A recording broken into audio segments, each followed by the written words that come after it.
Hello and welcome, I'm Guhl, and this is part 2 of the Completionist cat for Stardew Valley. There's no need for any monologuing this time around, so let's get into it.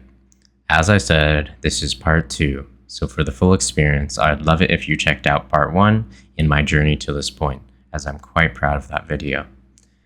As part 1 was about year 1 and the community center, part 2 is about the rest of the game and everything that comes with that. This time around, I'm going to try and keep things pretty concise though, so don't expect the day-to-day info as I did last time, as this video is already long enough without that. Fortunately, I will relieve you of the pain of watching through multiple in-game weeks so that I can get one last Pepper Rex. With that being said, let's begin with Spring, Year 2. Let's skip over Spring 1, as all I did was get seeds and such, as well as watch some random cutscenes that you couldn't get in Winter. On day 2, I finished the Rock Crab Slayer goal, and I did the same for the Serpents on day 3. Along with that, I made up for my earlier mistake of not getting to floor 100 properly in part 1, and also did so honorably, might I add. That's a quick, permanent 25 extra health. On day 4, I got the Golden Scythe. I then was asked by Emily to escape the rain with her under a non-existent tree. On Spring 5, I spent some time with the kiddos. Let's skip a couple of days here. On day 8, I got a prismatic shard from a green slime in the secret woods when I was trying to get XP for foraging tin. That's a 0.05% chance. It's pretty rare. And now for the exciting new content. We've made it to Ginger Island, and just like that, we get our first achievement of part 2, a distant shore. So I go around, meet the denizens of the island, and then I realize I had forgotten my watering can. So no mining today. This doesn't stop me from getting quite a few golden walnuts though. On day 9, I finally fed that poor starving raccoon for the first time, and finally finished the Slayer quest for the Duggies. Moving on to the 11th, where I finished the Pirate's Locket quest. It's a sweet and short one, where you go around trading items with people until it finally goes full circle. With all of my newly acquired walnuts, I now had a place to sleep on the island. The 14th has arrived, where I finally, after grinding out hardwood for a couple of weeks on end, I get foraging 10, which means I get to enter the Mastery Cave. We'll go into more detail about that though when I can actually find a use for it, as for now I need to grind out quite a lot more EXP, which interestingly enough takes quite a lot less time than one would imagine when taking a look at the insane amount of XP needed for 5 stars. Now with some rest, I can pick out my level 10 perk for foraging and then awaken anew to one more achievement, Master of the 5 Ways. The 15th of year 2 has arrived, which means that the Calico Desert Festival has begun. There's a lot of excitement to be had here, whether it be mining challenges, knowledge tests, new clothing, some fun food with interesting effects, animal races, or getting a cool cactus. The festival pretty much has it all. Ultimately, I was very impressed, and of course, I crushed the knowledge test. On the 16th, I found out that you could actually edit the text on Pam's sign when she was away. And then on the 18th, I get one more achievement. Artisan. This day was also a particularly productive day. It's interesting how that happens. Some days all I'll do is just mine the entire time, and then another day, like this one, I'll use the phone for the first time, get some more ancient fruit seeds, upgrade my coop, get a pig, and then finish a bunch of compendium items. Spring 21 wasn't a productive one, but Linus sent me some sashimi in the mail, which I then gave to Pierre, who's been waiting on said sashimi for like months at this point. I also got my first book of part 2 here as well, Way of the Wind part 2, which increases my speed by 0.5. Overall, it's a very welcome boon. Other than that, I caught the legend fish. That's one more to add to the collection. And with this, I only need a few more miscellaneous fish in order to finish that compendium. Over the course of the 23rd and 24th, I got the Diamond Hunter book, as well as 2 of those fish I had previously mentioned that I needed, being the Midnight Carp and Squid. I also got the Flower Dance Rare Crow finally. I got the Raccoon Journal after feeding him again that evening, and then I chose to get the Foraging Mastery, which included some very important items, which I shall get to when they become relevant later. Ultimately, it's a very versatile pick. On the 25th, I got a rabbit named Stu. The 26th was one spent back on the island though. Seeing as I already knew what the frog wanted, I was able to finish all of its requests right here and now, netting me quite a few more golden walnuts. With these walnuts, I chose to build the Beast Resort, which doesn't really do anything super special. The day isn't over yet though, as with this I'm able to travel to the right and find the Pirate Cave, where I did some fishing for a stingray, where I got a fishing chest that gave me a dinosaur egg. That's about a 0.8% chance. I then exited and re-entered the cave to meet the pirates in full. They all have some fun dialogue and such, but the only thing here really to do is play darts. The minigame is pretty fun, but it's generally quite easy. I felt like there was something I wasn't really understanding there, as I just chose the highest scoring options. From this, I got a couple more golden walnuts. Let's fast forward a couple days to the 28th, where I realized that if you give Linus wild bait, he'll have a special comment about it. So that's one more month completed. It was a very busy one indeed, with 3 more achievements and a collection of 87 golden walnuts as well. Quite impressive, I know. Summer is here. Starting strong, pretty much on a whim, I decided to start dating Penny. I already had 2 other bachelorettes at 8 hearts, but I had already dated them before. Although bland, Penny is a pretty nice character and probably one of the more reasonable choices. Now to catch yet another legendary fish, the Crimson Fish. And with that done, I returned to the island to finally catch myself a stingray. For some reason, it just wouldn't stop evading me till now. On the 4th, I got Jazz to 10 hearts. That's the 3rd person to be at that friendship level. Other than that, I make sure that the raccoon is fed again, and I move on to the 5th, where I finally finished all of the parts of the club card quest, which means I can now gamble. Hooray.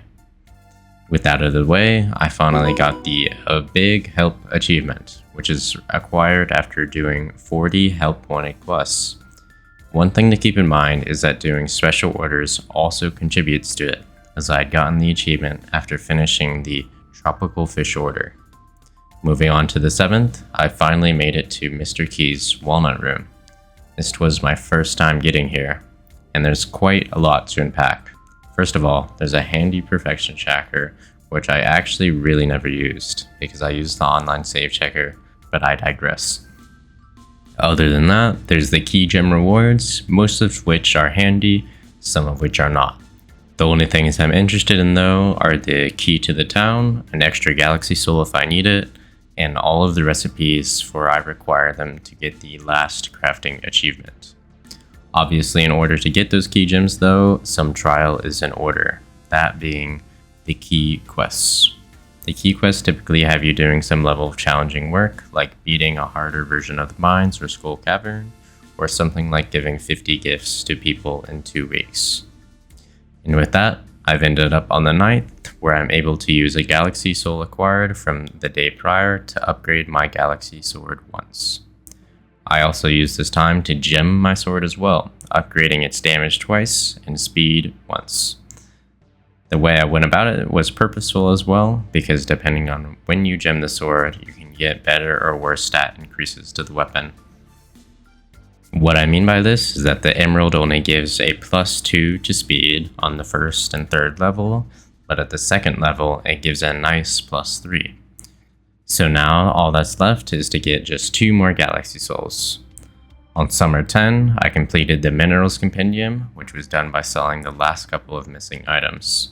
Unfortunately, along with this, I sold my 76 Cinder Shards, but we all make some mistakes, and this one really isn't all that bad.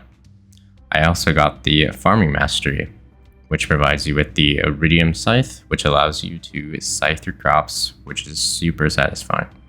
Then there's the Statue of Blessings, which will give you a nice minor blessing every day if you go through the pain of acquiring the materials to craft it.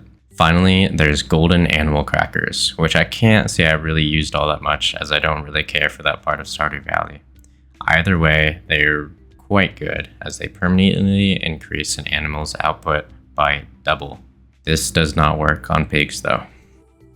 On the 12th, I got yet another book, Old Slither Legs. Leaving that uninteresting day behind, on the 13th, I got one more achievement, which I actually hadn't ever acquired prior. The Beloved Farmer it was. On that same day, I decided to propose to Penny in the library. Rather fitting, I think. It's kind of crazy to think that just 2 weeks prior, we weren't even dating. Life moves fast, I suppose. Over the next 2 days, I finished up the Slime and Skeleton Slayer goals, which let me arrive at the evening of Summer 14, where I acquired yet another 2 achievements. The first being Cook, which was another achievement I didn't have prior. It's a little crazy to think that in my 300 hours of playing this game, I hadn't cooked 10 different items in one playthrough. That was pretty easy though, so I decided to cook up another 15 items to met me the Sous Chef achievement. So let's sleep and awaken to a much larger house, which means I get yet another achievement, Living Large. That was 4 achievements in just 2 in-game days. If you were keeping track, you know that the 16th was the day of my marriage, and with that, over the 17th is here. I spent my time here making my first Mystic Seed, which is a recipe I received from the Foraging Mastery. On its own, the tree isn't very helpful, but if you put a tapper on it, you can now acquire Mystic Syrup, which is used in 2 important recipes. One being the Bluegrass recipe, which is a better version of normal grass, whilst the other is the Treasure Totem recipe. The Treasure Totem is a little peculiar, but also really useful, as it creates 16 artifact spots around the player in a circle. This is really good because it lets you have a much easier time trying to get those last few elusive artifacts you need.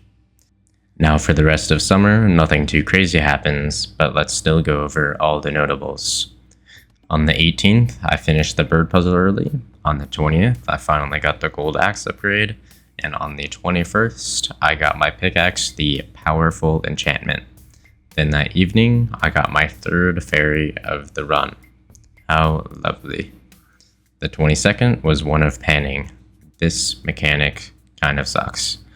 On the 23rd though, I got the Living Hat, which is an extremely rare hat that has a 0.001% chance of dropping from any weed that was cut. Exciting stuff.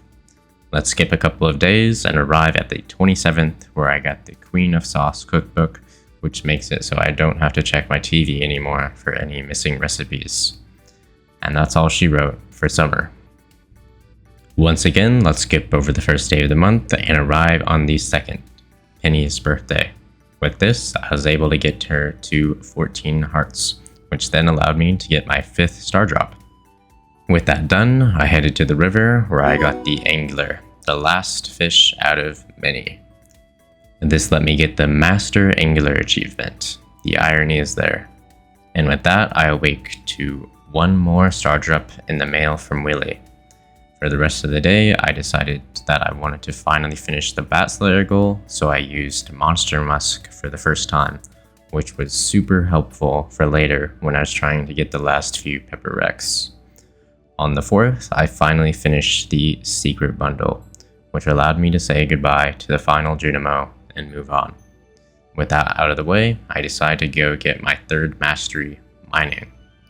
The first thing that is given to you is a recipe for the Statue of the Dwarf King, which allows you to pick between 2 rather mediocre mining boons for the day. The second thing given, though, is very good, that being the Heavy Furnace, which is much more efficient and cost-effective when compared to a regular furnace, allowing you to get up to 6 bars at once from 25 ore. It's been 5 days since the 2nd where I got an achievement, so let's get 1 more. I decided that Krobus could stretch his corporeal form a bit and watch a fun movie with him, which gives me the 2 thumbs up achievement. With that done, I finally sell 15 of every crop needed for the Polyculture achievement. On the 10th, I almost reached my breaking point with these golden coconuts, because they just refused to give me a skull. But the game had mercy on me, and on the 11th, I finally got the skull I needed. I also sold some mystic syrup. Only 3 items were left for the basic compendium now. And then that evening, as well as on the 12th, I do quite a bit more cooking, which doesn't let me get another achievement just yet, but we're getting there. I also was able to employ the treasure totem on the beach, which allowed me to get the last 2 beach artifacts I needed. Fall 14. I've become a millionaire. That's another achievement. Let's jump forward to the 18th, where I culled enough of the Shadow Spirits to get that Slayer goal done, though I would say that my purpose there wasn't for them, but for the rare disc, and as the name says, it's rare. Fortunately, I got it on the subsequent day. That was only after grinding out those 20 floors for the past week or so I'm glad that's over. Let's try and get my last artifact on the 20th. I used a treasure totem in the desert, and I somehow got 3% drops artifacts, but no 6% drop. It was insane. I restarted the day and finally got my last artifact, the golden relic. I also chose to get one more book, the animal catalog, which just lets me not have to deal with Marnie's terrible schedule.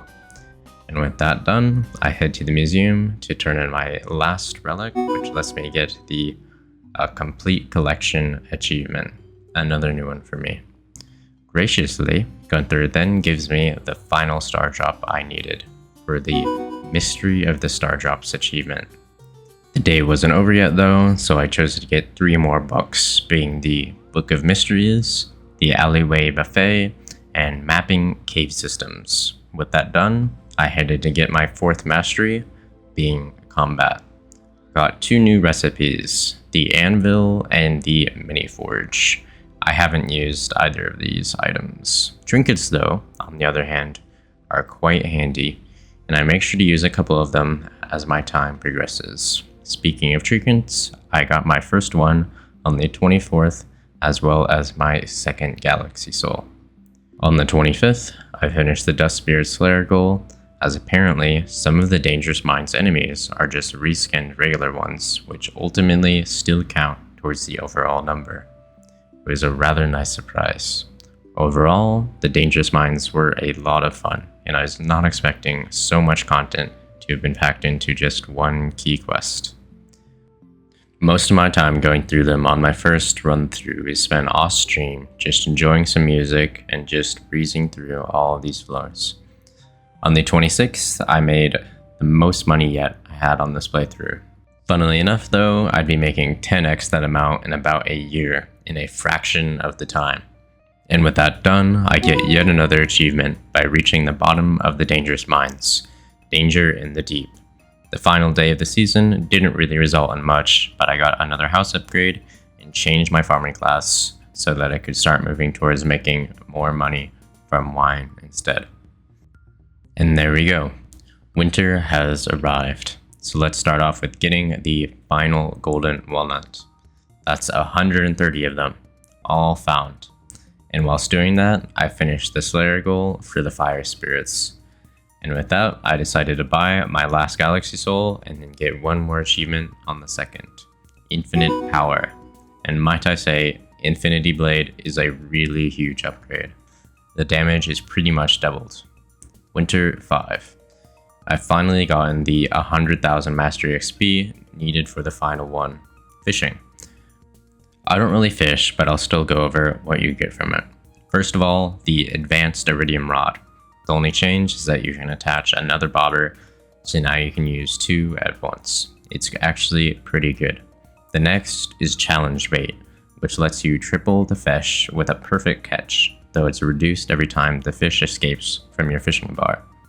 There's room for some pretty good money making opportunities here that I'm not really interested in. You can all also get golden fishing chests, which just means better rewards than normal fishing chests. 2 days later, I finally get the alien, which means I can now make the Iridium Scarecrow. Let's fast forward once again onto the 18th, where interestingly enough, I get Penny as my secret friend. First her mom, and now my wife. I also get to see a UFO. Pretty cool stuff. On the 21st, I mined pretty much all day. Fortunately, it was Sunday, so everyone was at the saloon. So when I remembered at 8:30 in the Skull Cavern that I had a key quest to finish that day, I was able to do so. And with that, I'm able to get the key to the town the following day. On the 24th, I finally got the 19th book I needed, called Horse the Book, which serves no purpose to me, for I do not own a horse. And with that, I get the well-read achievement. That's all for year 2. Not as exciting as year 1 in terms of the day-to-day happenings, but still a very productive year nonetheless. Now for year 3, where I get every single last achievement except for one. Skipping over the first once again, on the second I get the final wall item from Vincent and Jas. Took me long enough. And on the 4th, I got the pumpkin mask as I was looking to change up my attire a bit. And with that, let's skip to the 12th, as most of my days have been spent cooking and trying to kill Pepper Rex. Either way, I got one new achievement today, which was Gourmet Chef. It's wild to think that prior to this playthrough, I hadn't even cooked 10 items. Spring 16. I finally helped the raccoon 9 times, which means I get the Good Neighbors achievement. On the 17th, I found a rainbow, and at the end of the rainbow, there's a pot of gold. And when I touched the pot of gold, I got a fun leprechaun hat, as well as 250 gold. It's a nice Easter egg. On the 18th, the truffles fought back, but they were no match for me. The 19th is here, and with that, I finally finished all of the special board items. On the 20th, I got a cursed mannequin, and when I read its item description, I thought I was going to get up to some freaky stuff. But as of now, it still hasn't moved. And then on the 22nd, the alien shows up. And that's all for Spring Year 3. So let's start strong once again with a new achievement on Summer 2, Full Shipment.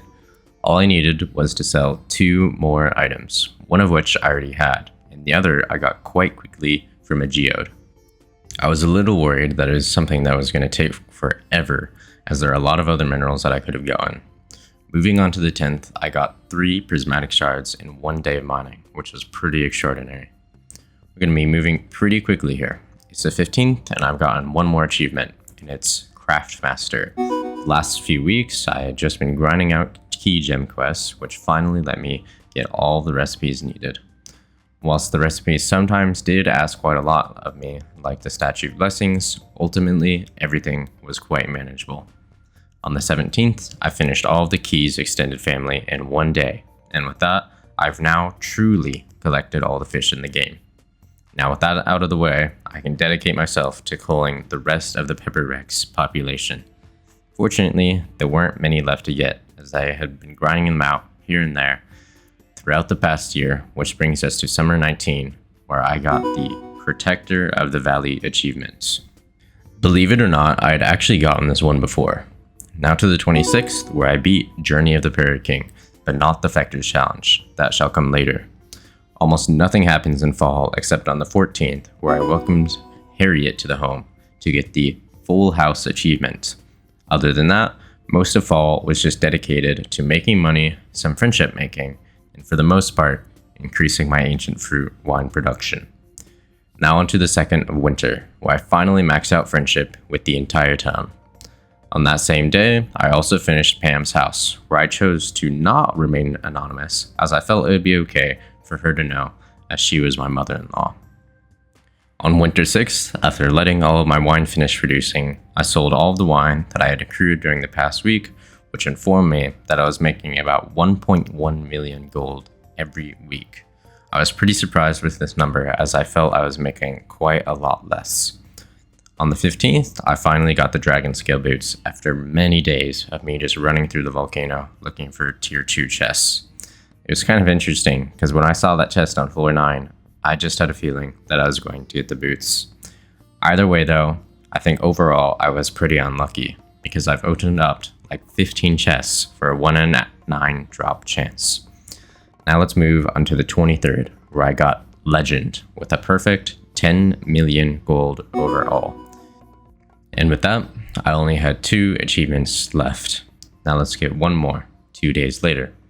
At first I'd intended to do Factor Challenge in one straight shot, but what seemed like a bit much after giving it a try for an hour and a half.